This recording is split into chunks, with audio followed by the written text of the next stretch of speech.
प्रधानमंत्री नरेंद्र मोदी इजराइल में 9 वर्षों के बाद ये पहली विजिट है। अरबों लोगों का नेतृत्व करने वाला एक नेता पृथ्वी के एकमात्र ज्यूइश स्टेट में पहुंचा हुआ है। क्या ये सिर्फ कैमरा के सामने मुस्कुराने वाली डिप्लोमेटिक विजिट है? बिल्कुल नहीं। ये एक पावर दूसरे पावर को मिलने गई है, एक स्ट्रैटेजी दूसरे स्ट्रैटेजी को मिलने गई है। लगातार थ्रेट के नीचे जीने वाले दो देश और ज्यादा मजबूत बनने की स्ट्रैटेजिक डिसीजंस पर मीटिंग कर रहे हैं। ये विजिट इंडिया इजराइल फ्रेंडशिप को अगले लेवल पर ले जाने के बारे में, खासकर डिफेंस कोऑपरेशन में। मोदी यहां पर कोई स्मॉल टॉक के लिए नहीं आए।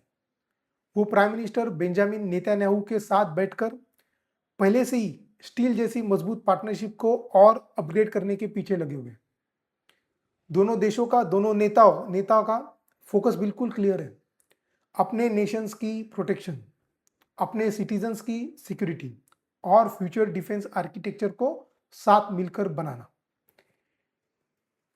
इंडिया और इजराइल दोनों को मॉडर्न वॉरफेयर का वास्तविक अनुभव है। उन्होंने ड्रोन्स अटैक झेले हुए, उन्होंने रॉकेट्स अटैक्स झेले हुए, उन्होंने मिसाइल्स अटैक्स झेले हुए, उन्होंने टेरर नेटवर्क्स को झेला हुआ है। ऐसे टेरर नेटवर्क्स को जो सिविलियन के पीछे छिपते हैं। ये कोई हमारे लिए थियरी नहीं है, इन दोनों देशों के लिए थियरी नहीं है, ये एक हार्श रियलिटी है दोनों देशों की।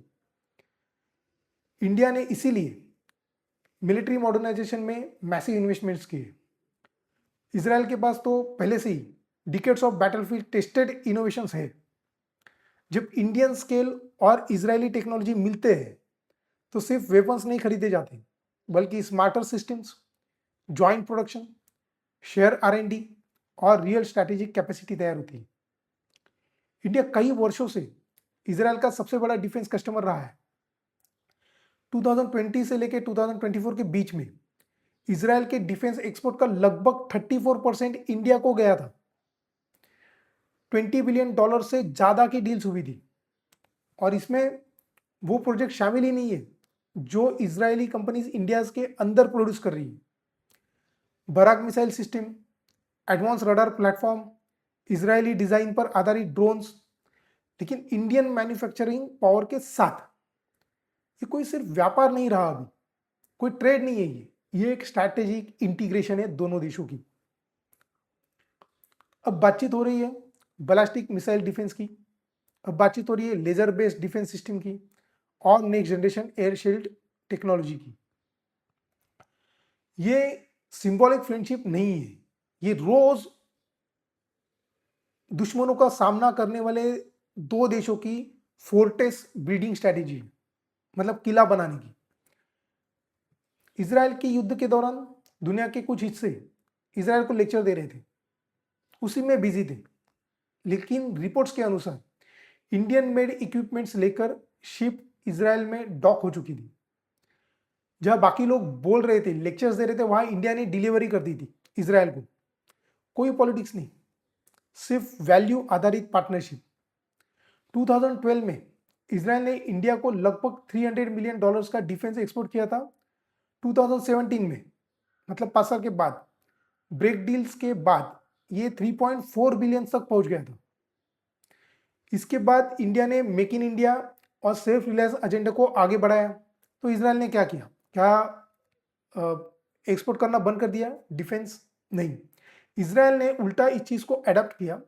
इजरायली कंपनीज ने इंडिया में सब्सिडीज खोली, प्रोडक्शन लाइन स्थापित की, टेक्नोलॉजी ट्रांसफर की, क्योंकि ये रिश्ता कोई वन टाइम स्केल का नहीं है, बल्कि लॉन्ग टर्म अलायंस का है।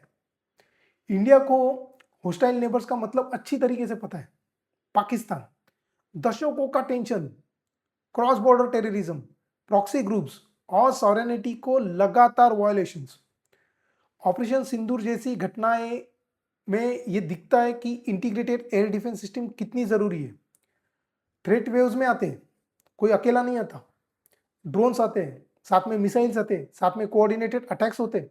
स्ट्रॉन्ग शील्ड अगर होता है तो सर्वाइवल नहीं, अगर सर्वाइवल नहीं किया तो इसकी भारी कीमत चुकानी पड़ेगी।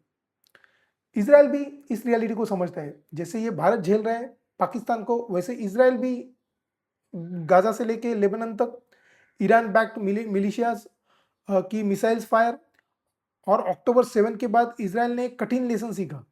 ग्लोबल पॉलिटिक्स में सपोर्ट हमेशा रिलायबल नहीं होता। मतलब आप जिससे एक्सपेक्ट करते हैं कि इससे हम लोगों को बिल्कुल सपोर्ट मिल सकता है, वही रिलायबल नहीं होता। लेकिन इंडिया ने कोई हेजिटेशन नहीं दिखाई। मोदी ने हमास की तुरंत निंदा की, कोई कंफ्यूजन नहीं था, नो बोथ साइड लैंग्वेज थी, सिर्फ मोरल क्लैरिटी थी। इंडिया खुद टेररिज्म को झेल चुका है, झेल रहा है, आगे चल के भी झेलेगा। निर्दोष सिविलियंस को खो चुका है, अभी भी खो रहा है। इसीलिए जब इंडिया इजराइल के साथ खड़ा होता है तो वो इमोशनल नहीं होता है, बल्कि एक प्रिंसिपल्ड होता है। इस विजिट का साइकोलॉजिकल मैसेज बहुत क्लियर है, बहुत पावरफुल भी है। दुनिया की सबसे बड़ी डेमोक्रेसी और मिडल ईस्ट की एकमात्र real democracy shoulder to shoulder खड़ी है। ना एपोलॉजी, ना श्रिंकिंग, ना परमिशन। किसी से परमिशन नहीं चाहिए, बल्कि एक दूसरे को हम लोगों ने चुना हुआ है। इजराइल ईस्ट की ओर पिवट कर रहा है, इंडिया ग्लोबल पावर के रूप में पूरी तरीके से आगे बढ़ रहा है। सिर्फ चाइना को बैलेंस करना या पाकिस्तान को मैनेज करना नहीं, बल्कि ग्लोबल ट्रेड में, सिक्योरिटी आर्किटेक्चर में और एडवांस टेक्नोलॉजी इकोसिस्टम को इंडिया शेप कर रहा है। जब मोदी और नेतन्याहू साथ बैठते हैं तो वो सिर्फ कॉन्ट्रैक्ट फाइनलाइज नहीं करते, वो डायरेक्शन भी तय करते हैं। जो लोग अब तक यही मानते थे कि इजराइल आइसोलेटेड है, उन्हें नैरेटिव बदलने का समय आ गया है।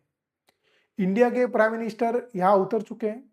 भविष्य का स्ट्रैटेजिक कॉरिडोर जेरूसलम और न्यू दिल्ली से होकर ही गुजरेगा।